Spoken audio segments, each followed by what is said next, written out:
Welcome back to the deep dive. Today, we're taking a serious plunge into a collection of ideas really designed to shift your perspective.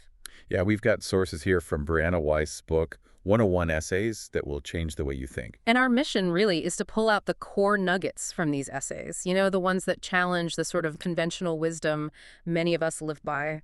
and offer a different way to see things, ourselves, our lives. Totally. The title itself kind of gives it away, doesn't it? It really does. Weiss makes this point very strongly that ideas aren't just like abstract thoughts floating around. They're the drivers of real change. She actually writes, "This idea changed my life." Because ideas are what change lives. That's a bold statement. Yeah. It suggests that if you change how you think. You can actually change your reality. It's all about reshaping that internal understanding. Okay, so across these essays, we're going to explore identifying and maybe challenging those subconscious beliefs we all carry around. Getting a better handle on thoughts and feelings, which can be messy. Definitely. And understanding why maybe doing something is more important than just, thinking endlessly about it. Looking at relationships in a new way, too, as mirrors. Yeah, that sounds intriguing. And questioning societal norms, things we just accept, and maybe even finding value in, well, discomfort. That's quite a list. Yeah. And she seems to start right at the foundation, doesn't she? With this idea of the monoculture. Yes, the monoculture. She describes it as this sort of governing pattern, like a system of beliefs that people just accept as true, often without even realizing it. It's like the operating system running in the background of a whole generation, maybe. Exactly. And the tricky part is how these unconscious beliefs, part of that system, can hold you back without you knowing why. She gives some really interesting examples. Yeah, like the common idea that happiness is, deciding what you want and then getting it seems straightforward. But she points out a flaw. Your brain can only really predict based on what it already knows, based on the past. So when you try to map out that perfect future happiness. You might just be recreating old solutions, old patterns, because that's all your brain has to work with. It's psychologically limited in that way. Wow, okay, so you could be trying to escape something by recreating it. It's a potential loop, yeah. Yeah. And another belief she flags is this deep idea that suffering makes you worthy.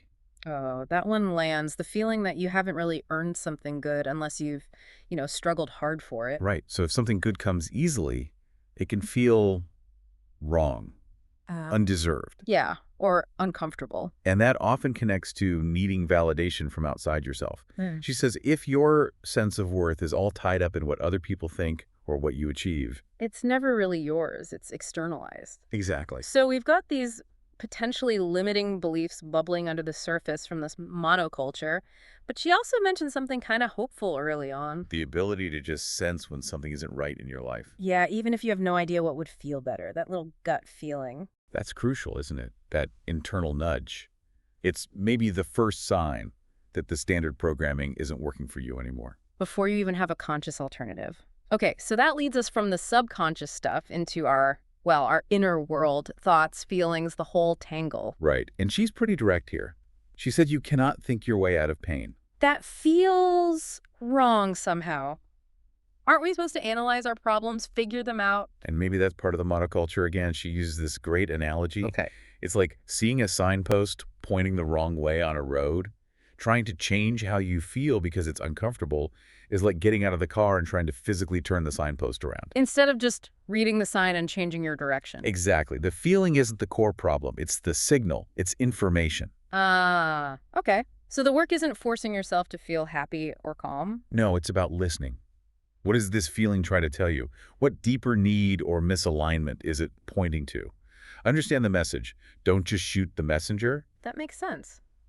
But thoughts and feelings feel so connected, How does that fit? They absolutely are. And this is where the power of perception comes in, which she really emphasizes. External things happen, yes, but she argues they don't create happiness or unhappiness inherently. It's how we think about them. How we frame them, how we interpret them. So happiness isn't just something that randomly happens to you. It's something you cultivate through your mindset. Yes. And crucially, she points out that you can choose what you think about. It might feel like you can't sometimes. Oh, definitely. But that feeling of being trapped by your thoughts, Yeah. that itself is often a thought pattern you're choosing to believe. Okay, this sounds like where those distorted thinking patterns she lists come into play. the things that block us from choosing healthier thoughts. Absolutely. She outlines several common ones, like emotional reasoning. Believing something's true just because it feels strongly true without checking the facts. Exactly. Or catastrophizing your mind just leads to the absolute worst case scenario every single time. I know that one. And personalization. Yeah, where everything is somehow about you. Like Yeah. you're the main character in everyone else's movie and everything they do is a reaction to you. Ooh. And control fallacies. That sounds complex. It's two sides of a coin. Either feeling totally helpless, like everything is externally controlled, or feeling overly responsible for everyone else's feelings and actions. Got it. And the last one she mentions is the fallacy of change. Right, this idea that someone else has to change for you to be happy or for things to get better, which, as she notes, just leads to resentment mostly. So if our thinking can be that skewed, it makes total sense when she says you maybe shouldn't trust all your feelings. Precisely. Especially if those feelings seem directly tied to these kinds of irrational thought loops, learning to tell the difference. Between a gut feeling and intuition. And an emotional reaction based on distorted thinking or old programming, that's a huge part of this inner work she describes. Okay, so we've looked at subconscious beliefs, navigated the inner world a bit, but what about getting stuck in there? Just thinking, analyzing, ruminating. Wiest talks about this problem of, like, thinking about life more than living it. Yeah, and this is where she makes a really direct link between anxiety and inaction. Okay. She suggests that anxiety often crops up or gets worse when we're stuck, when we're not taking action, just spinning our wheels mentally. Is that related to what she calls binge thinking or maladaptive daydreaming? I think so. Using these really elaborate internal worlds, these daydreams. As a replacement for actually dealing with real life or real interactions. Yeah, it can be an escape mechanism, living intensely inside your head because engaging with the outside world feels too difficult or painful. So the way out isn't more thinking then? It seems not. It's about action. She emphasizes learning to let your conscious decisions guide your day. Not just letting fears or impulses or those old subconscious patterns run the show. Right. Aligning your actions with your chosen values, even when it's hard. And she brings routine into this, which kind of surprised me. Routine can feel so boring. She reframes it, though. It's not about rigid, soul-crushing schedules. It's more about routine as a pathway to getting into a state of flow. Okay, where you're just absorbed in what you're doing. Exactly. And she also sees routine as a source of validation. Not external praise, but the internal validation that comes from consistently showing up for yourself. Like proving to yourself that you can follow through on your conscious choices. Yes. It shifts the focus. Mm. Instead of obsessing about some perfect abstract future goal. You focus on the process, the daily actions. She says, ask, what am I doing with today? Instead of getting paralyzed by, what am I doing with my life? It grounds you immediately. Brings you right back here to the present moment. Which she hammers home, doesn't she? The present is all there is. Be where your feet are. That quote really stuck with me. It's a constant reminder that life isn't happening later or yesterday.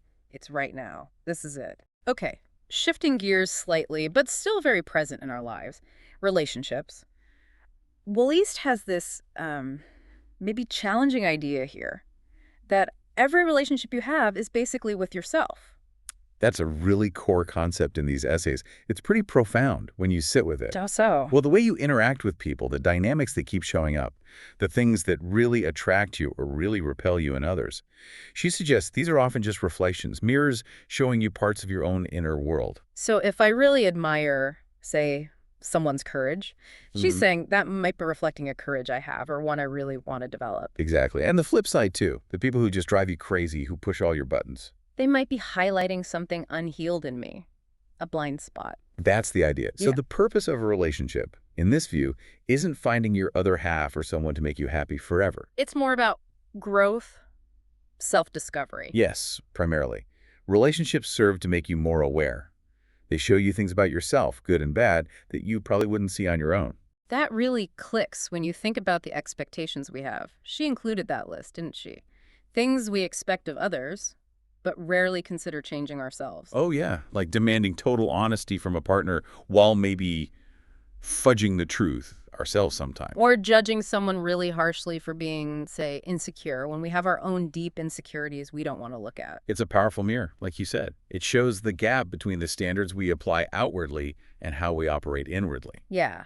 And she also cautions that building real connections isn't about being recklessly open with everyone. Right. It requires trust, but also discernment, choosing wisely who you let into that closer circle. Okay, so moving from personal relationships out to, like, society. Wastes also pushes us to question what we even mean by a good life. This definitely connects back to that monoculture idea we started with. Well, she argues that many of the things we're told are good. The specific type of education, the money, the career ladder, certain kinds of success, these are often definitions handed down to us. They might excite our ego or senses, but they could also distract us from finding joy or value in simpler things that are already right here. And there's that common fear, isn't there? That if you become happy or content, you'll lose your drive. You'll stop achieving. She tackles that head on. She suggests that real fulfillment, a truly expansive life, doesn't have to come from constant struggle towards some far-off goal. It can come from building joy and meaning day by day, in the process itself, not just deferring all happiness until you arrive. Which brings us back around to pain and suffering again. It does, and she makes a really vital distinction here. Pain, she says, is a signal. It's unavoidable biological or emotional information. Okay. But suffering. Suffering is what happens when we resist the pain, when we fight the signal instead of listening to what it's telling us needs to change or be addressed. Suffering is only necessary, she writes, until we realize it isn't. So pain points us towards growth or change, but fighting that process is the suffering. That seems to be the core idea, which is why she then advocates for practicing healthy discomfort. Healthy discomfort, that sounds unpleasant. Does sound like a contradiction. But what she means is we need to reframe our whole idea of comfort. Okay. She argues there's no such thing as permanent, static comfort or certainty in life. It doesn't exist. Real, sustainable comfort isn't the absence of difficulty.